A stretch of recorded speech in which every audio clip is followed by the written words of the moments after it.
ये आकाशवाणी दिल्ली है। कृपया हमारे अगले कार्यक्रम की प्रतीक्षा कीजिए। ये आकाशवाणी है। प्रस्तुत है स्वाधीनता संग्राम के अमर शहीदों पर केंद्रित रूपक जरा याद करो कुर्बानी।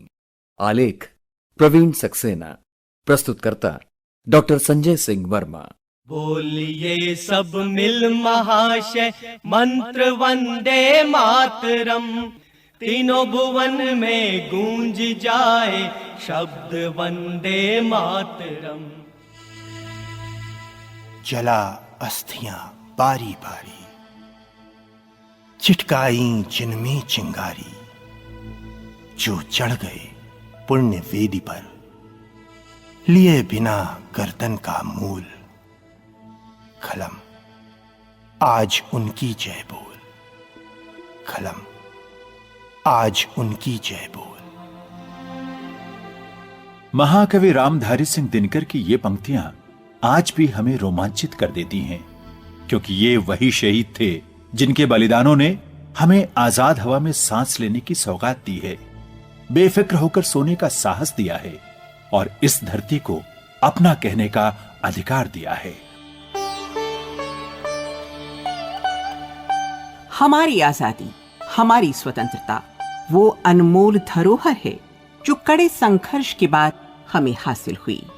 और ये संघर्ष महज एक संघर्ष नहीं था, बल्कि एक महायज्ञ था, जिसकी ज्वाला उस समय देश के हर बच्चे, बूढ़े और जवान के सीने में धधक रही थी। इंकलाब जिंदाबाद, इंकलाब जिंदाबाद, इंकलाब जिंदाबाद, इंकलाब जिंदाबाद, इंकलाब जिंदाबाद। ये आजादी का नाज, इंकलाब जिंदाबाद, इंकलाब जिंदाबाद, इंकलाब जिंदाबाद। स्वाधीनता की बलिवेदी पर आहुति देने वाले अमर सेनानियों में से अनेक आज हमारे साथ नहीं हैं, पर यह हमारा सौभाग्य है कि कुछ आज भी हमारे साथ हैं। देश भर में फैले हमारे केंद्रों के माध्यम से हम उनसे रूबरू हुए, सुनते हैं वही अमर दास्तान उन्हीं की जुबानी। डॉक्टर जी पारिक जो मुंबई में रहते हैं, उन्हें सौभाग्य प्राप्त है गांधी जी को देख पाने का। वो जमाना ऐसा था कि बगैर समझे मेरी उम्र के लोग हम गुलाम हैं, हमको आज़ाद होना है, इस किस्म की एक भावना पूरे हिंदुस्तान में थी, खास तौर से नौजवानों में। और भगत सिंह जैसे लोग या वहाँ पर गणेश शंकर विद्यार्थी जैसे लोगों के बारे में हम लोग सुनते भी थे, बातें भी करते थे और कोशिश करते थे कि हम कुछ ऐसा करें जिसकी वजह से हमारी गुलामी खत्म हो जाए। जो चारित्र हमारा बना वो गांधी जी की वजह से बना। उन्होंने हमको कहा कि पब्लिक लाइफ के अंदर आपको जिंदा रहना है तो आपका चारित्र बहुत अच्छा होना चाहिए। आप अगर कुर्बानी नहीं करते हैं तो फिर आपको आज़ादी मिल नहीं सकती है। और हम लोगों ने तैयारी की कि हम लोग जेल में जाएंगे, हम लोगों ने तैयारी की कि हमको कुर्बानी करनी पड़ेगी, हम लोगों ने तैयारी की कि हम लोग मरने के लिए तैयार हैं। अंग्रेजों के अत्याचार इस कदर थे कि पूरा देश उनसे त्रस्त आ चुका था। इसकी पराकाष्ठा ने जन्म दिया समूचे आंदोलन को, जिसकी परिणति आगे जाकर भारत छोड़ो आंदोलन के रूप में हुई। मुंबई के स्वाधीनता सेनानी श्री मोहन परमार ने अपने विचार कुछ इस तरह से व्यक्त किए। आसान से कोई भारत छोड़ के नहीं गए, क्योंकि उनको ये सोने की चिड़िया मिली थी। भारत की सोने की चिड़िया के रूप में उन्होंने इतनी लूट की और अंग्रेज़ों ने जो अपनी प्रगति वहाँ की उनके देश की, वो बहुत सारी भारत के पैसे पर ही किए। स्वतंत्रता सेनानियों का जिक्र चल रहा है और कब क्या क्या हुआ इसका सिलसिला जारी है। तो एक और स्वाधीनता सेनानी बालाघाट के श्री हीरालाल जी ताम्रकार से हुई हमारी मुलाकात सामने आती है। 1942 का 22 अगस्त का दिन था, 2:30 बजे दिन का था और थाने को घेरने के लिए जा रहे थे। तो वहां पर थानेदार ने रोका जुलूस को और ऊपर से पथराव होने लगा था। तितर बितर के लिए फायरिंग, गोली का आदेश दिया। इसी बीच में जुलूस जब आगे चला तो वहां पर 20-22 साल का नौजवान दसाराम उर्फ डाकिया, वो इतना पहलवान जैसे था कि करीब करीब वो जब भी बॉल या पत्थर फेंके जाते थे तो प्रथम उसको मिलता था इनाम।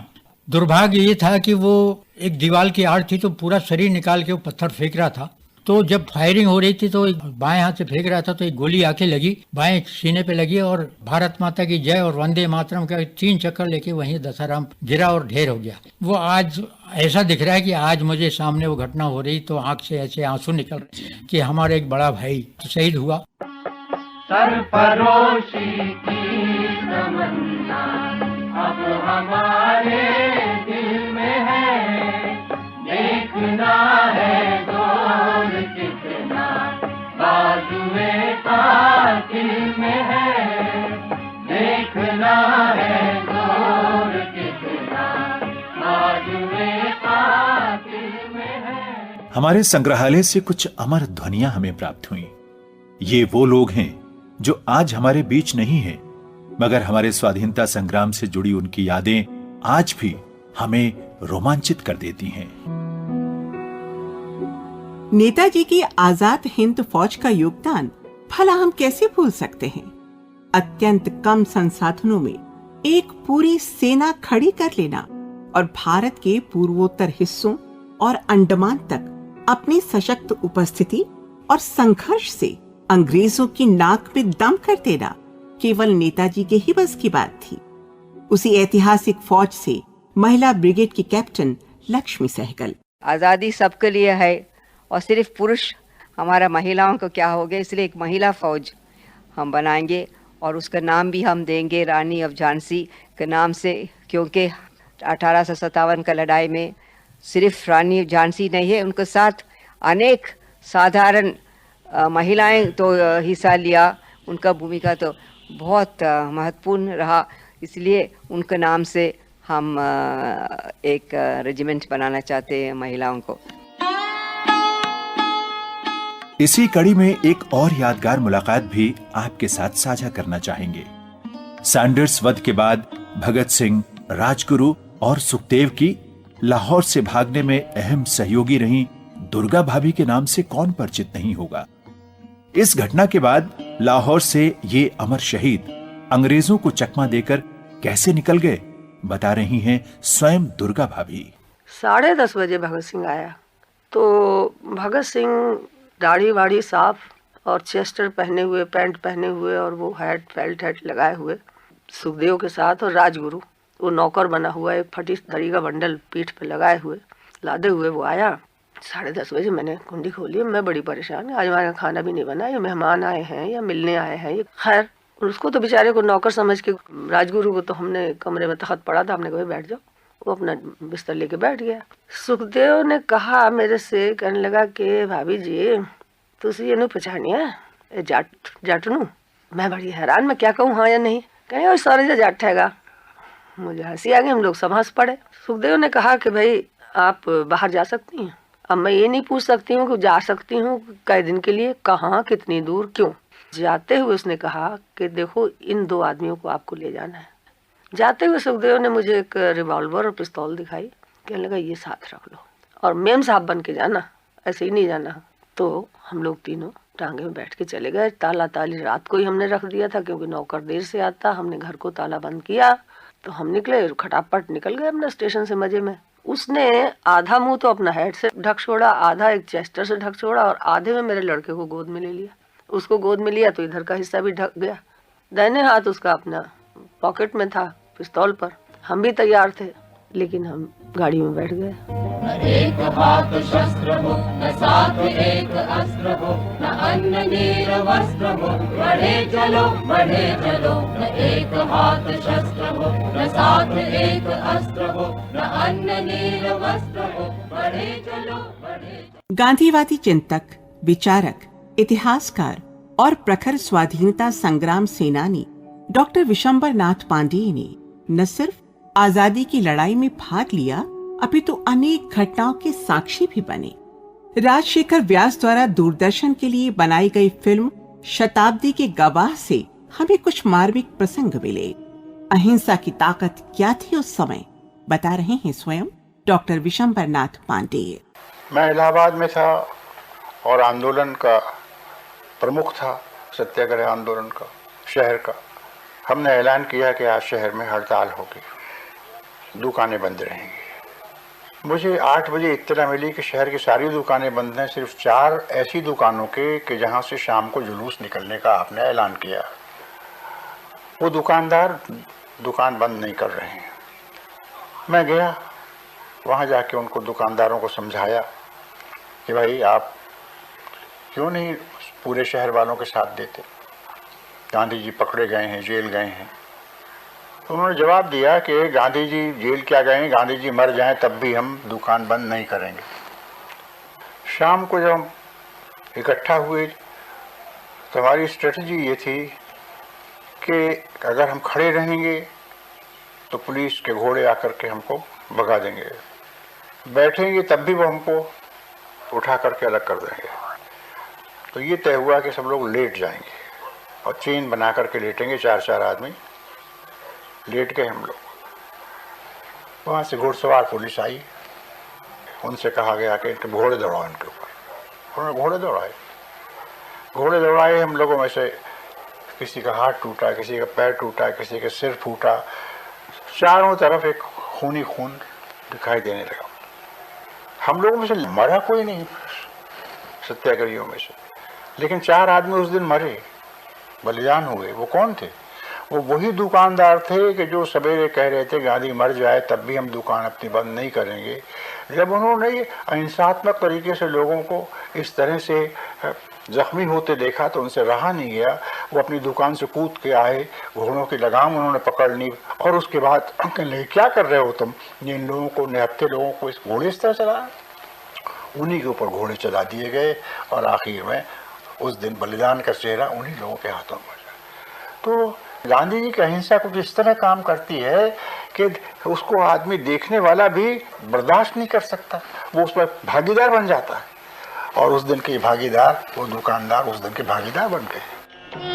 हमें आजादी बिना खड्ग बिना ढाल, साबरमती के संत तूने कर दिया कमाल। रघुपति राघव राजा राम। हमारी आजादी के यज्ञ में लाखों लोगों ने प्राणों का उत्सर्ग किया। बड़ी साल में सत्याग्रह के दौरान 5 नन्ही बालिकाओं ने जिस प्रकार ध्वज की शान में अपने प्राण कुर्बान कर दिए, ये अपने आप में देशभक्ति की अनुपम मिसाल है। इस प्राणोत्सर्ग को नमन करते हुए आइए हम सुने इस घटना की चश्मदीद डॉक्टर विशंबरनाथ पांडे की संस्मरण। स्टीमर से उतर करके जब मैं बरिशाल के शहर की तरफ गया तो देखा एक जुलूस चला जा रहा है और जुलूस के आगे आगे 5 छोटी छोटी लड़कियां थीं। उनके हाथ में एक छोटा सा तिरंगा झंडा था और गाते हुए वो जुलूस में आगे चल रही थी। जुलूस जब वहाँ चौमुहानी के पास पहुँचा तो देखा वहाँ अंग्रेजी सेना की एक टुकड़ी खड़ी हुई है, मशीन गन लिए हुए। उसके जो कमांडेंट थे उन्होंने जैसे जुलूस वहाँ पहुँचा वैसे उन्होंने कहा कि इस जुलूस को मैं गैर कानूनी करार देता हूँ, 10 मिनट के भीतर ये जुलूस तितर बितर हो जाए। 10 मिनट के भीतर। अब जब ये प्रश्न आया तो जुलूस के जो आयोजक थे वो उन लड़कियों के पास गए और उनसे कहा बेटियों अब गोली चलने वाली है, तुम जल्दी से भाग जाओ। तो जुलूस के आगे आगे जो लड़की थी कल्पना, अब उसने झंडा ऊंचा किया और सीना तान के बोली जब जुलूस 5 मील पैदल चलाना था तो हमको जुलूस के आगे रखा और अब कहते हो हम जब गोली चलने की बात आई तो हम भाग जाएं। हम कभी नहीं भागेंगे, हम खड़े रहेंगे।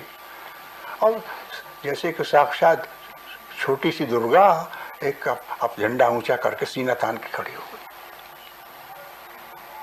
और 10 मिनट बीते, अंग्रेज कमांडेंट ने हुक्म दिया फायर।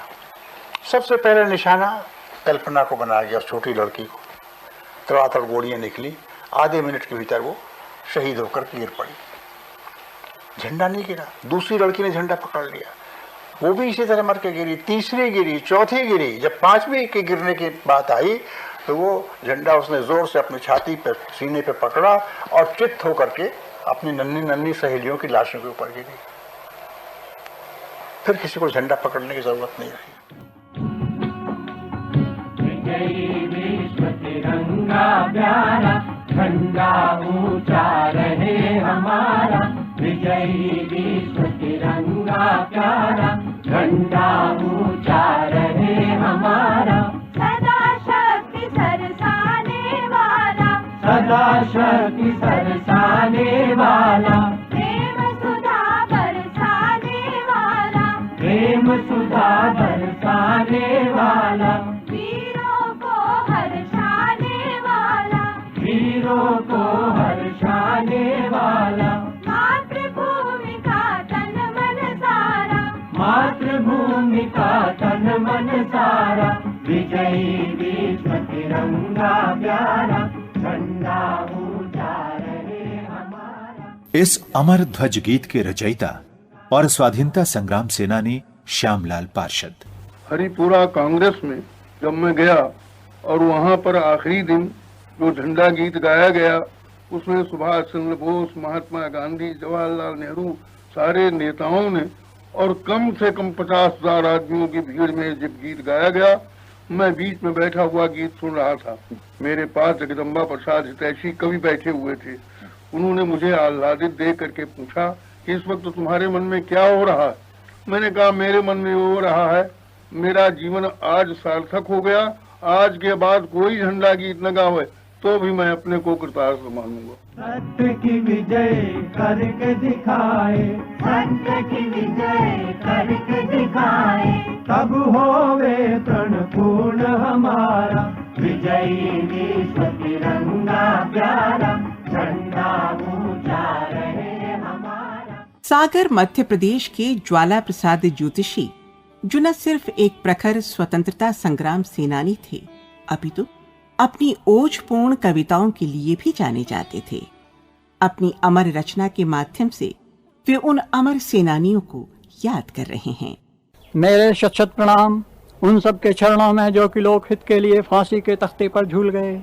मेरे शत शत अभिनंदन पदवंदन उनको जो लोकहित की साधना के संघर्षों में जूझ गए। मैं उनको नमस्कार करता हूँ जिनने कभी अपने जीवन के क्षण राष्ट्रहित की कामना से माता के चरणों में अर्पित किए। सुमन जो थे माता के उपवन के, माँ के उकसाए विकसाए गए, उसकी ही इच्छा से उसकी अभ्यर्थना में अर्चना में अर्पित हुए। मैं कहता अमर हैं वे, मैं कहता अमर हैं वे, अमर हैं जो लोकहित में मरे और वही सचमुच में उतना जिए, लोकहित की साधना में जो भी जब जहां पर भी जितना जिए। बड़ी कुर्बानियों के बाद आखिर 15 अगस्त 1947 को हम आजाद हवा में सांस ले पाए। प्रथम राष्ट्रपति माननीय डॉक्टर राजेंद्र प्रसाद। हमारे इतिहास के इस अहम मौके पर जब वर्षों के संघर्ष और जद्दोजहद के बाद हम अपने देश के शासन की बागडोर अपने हाथों में लेने जा रहे हैं, अनेकानेक ज्ञात और अज्ञात, जाने और अनजाने पुरुषों और स्त्रियों के प्रति हम श्रद्धांजलि अर्पित करें, जिन्होंने इस दिन की प्राप्ति के लिए अपने प्राण न्यौछावर कर दिए। हंसते हंसते फांसी की तख्तियों पर चढ़ गए, गोलियों के शिकार बन गए। आज उनकी तपस्या और तप का ये फल है, हम इस दिन को देख रहे हैं। ये तो सच है कि हमारा याद करो कुर्बानी का इतिहास अनगिनत यादगार घटनाओं और जगहों से भरा पड़ा है। कवि डॉक्टर कुमार विश्वास ऐसी जगहों को तीर्थ की संज्ञा देते हैं। लिख चुकी है विधि तुम्हारी वीरता के पुण्य लेखे, विजय के उद्घोष गीता के कथन तुमको नमन है। ये सब वो अर्जुन थे जिन्हें उस महाभारत में कृष्ण भी मयस्सर नहीं था, लेकिन फिर भी जिन्होंने सही शरसंधान किया। राखियों की प्रतीक्षा, सिंदूर दानों की व्यथाओ, देश हित प्रतिबद्ध यौवन के सपन तुमको नमन है। बहन के विश्वास, भाई के सखा, कुल के सहारे, पिता के व्रत के फलित माँ के नयन तुमको नमन है। कंचनी तन चंदनी मन, आह आंसू प्यार सपने, राष्ट्र के हित कर गए सब कुछ हवन तुमको नमन है। आजादी के यज्ञ में जन जन अपनी आहुति देना चाहता था। लोक गायिका मालिनी अवस्थी चर्चा कर रही हैं चौरी चौरा कांड के बाद के माहौल की, जब ग्राम्य गीतों में भी चेतना मुखरित हो रही थी। जिस समय क्रांति का पूरा बिगुल फूका जा रहा था, आप जानते ग्रामीण भोले भाले लोग, उस समय तक उनको भूगोल का भी नहीं पता था कि इंग्लैंड है कितनी दूर, कैसे जाते हैं। उनके लिए तो नदी पार ही दूसरी दुनिया थी, वही परदेश था। इतने भोले भाले, तो उस समय वो सुनते थे सब कि ये अंग्रेज सब लूट करके सब देश को हमारे जा रहे हैं, सब लूट खसोट के। उस समय रेल का नया नया आविष्कार भी हुआ, नई नई रेल भी छुक छुक गाड़ी चली। तो आप गीत सुने और उनकी मासूमियत तो भोलेपन पे भी सम्मान होगा आपको। अरे पैसा के लोभी फिरंगिया, धुआं में गाड़ी उड़ाए लिए जाए। पैसा के लोभी फिरंगिया, धुआं में गाड़ी उड़ाए लिए जाए, धुआं में गाड़ी उड़ाए लिए जाए। अरे जैसन खरा रुपया चांदी का, वैसन राज महात्मा गांधी का। जैसन खरा रुपया चांदी का, वैसन राज महात्मा गांधी का। अरे भागो फिरंगिया, अरे भागो फिरंगिया, इतराज महात्मा गांधी के। अरे पैसा के लोभी फिरंगिया, अरे धुआं में गाड़ी उड़ाए लिए जाए, धुआं में गाड़ी उड़ाए लिए जाए, अरे धुआं में गाड़ी उड़ाए लिए जाए। गुवाहाटी की युवा स्नातक मोना दीक्षा शहीदों के बारे में बात करते हुए स्वयं को गौरवान्वित महसूस करती हैं। महात्मा गांधी, भगत सिंह, कनकलता बरुआ, मनीराम देवान, इन देशभक्तों की कुर्बानी हमें कभी नहीं भूलनी चाहिए। असम की वीरबाला कनकलता बरुआ की कुर्बानी हमारे लिए बहुत प्रेरणादायक है। भारत छोड़ो आंदोलन के समय वे सिर्फ 17 साल की ही थी। गोहपुर थाने में राष्ट्रीय ध्वज फहराने जाने के समय शहीद हो गई। उनकी और उन जैसे शहीदों की कुर्बानी कभी नहीं भूल सकते।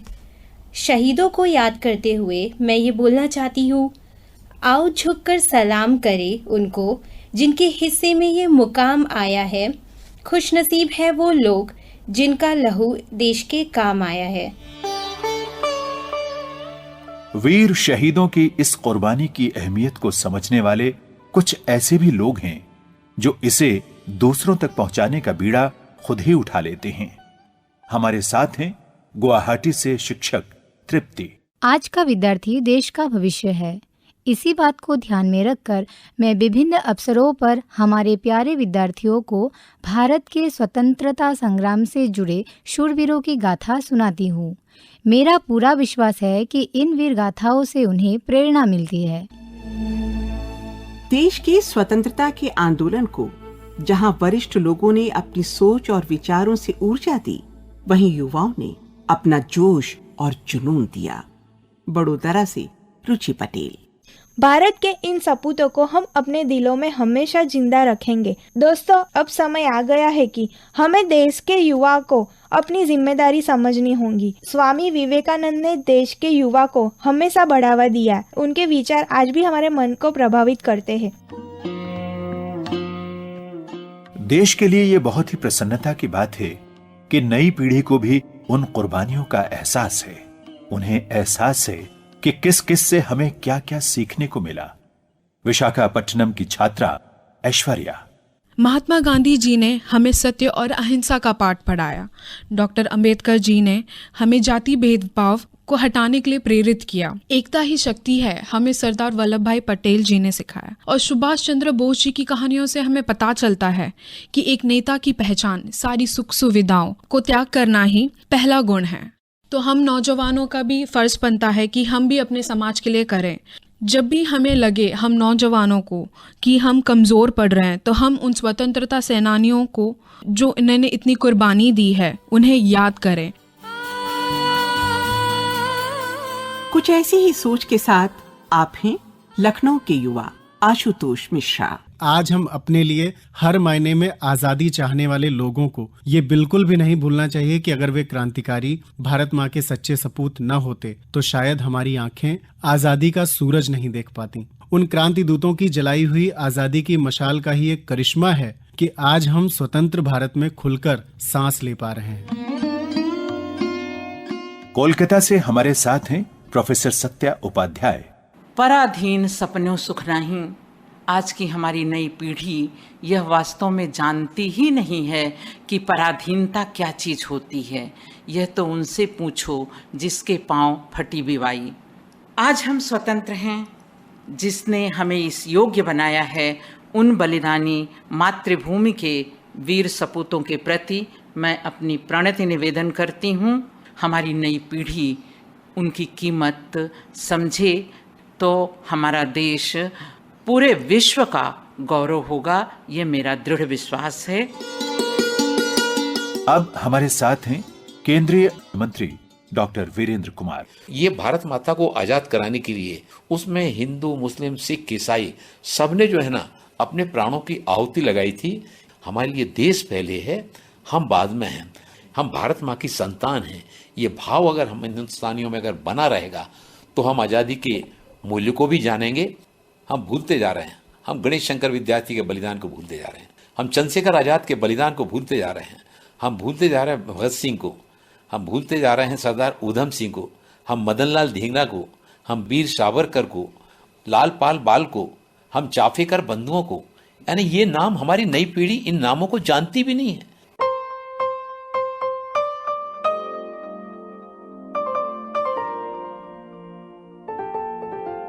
आजादी अनमोल है और उतना ही अनमोल है उन लोगों का बलिदान जिसके परिणाम स्वरूप हमें ये आजादी हासिल हुई।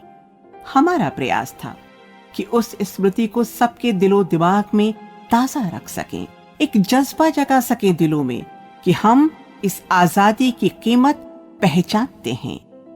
आइए फिर उन्हें हम अपनी यादों में बसाएं, इससे पहले कि भूल जाएं। आइए फिर से अपने दिलों में उनके प्रति श्रद्धा और कृतज्ञता जगाएं, इससे पहले कि भूल जाएं। आइए अपनी नई पीढ़ी को उनके बलिदान का, सम्मान का और आजादी का मान करना सिखाएं, इससे पहले कि भूल जाएं। जरा याद करें कुर्बानी, इससे पहले कि भूल जाएं।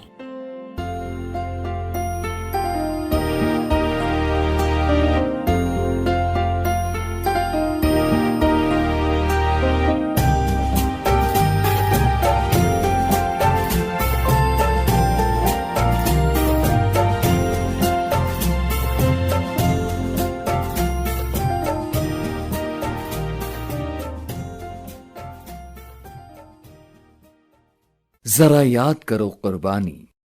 स्वाधीनता संग्राम के अमर शहीदों पर केंद्रित ये रूपक अभी आपने सुना।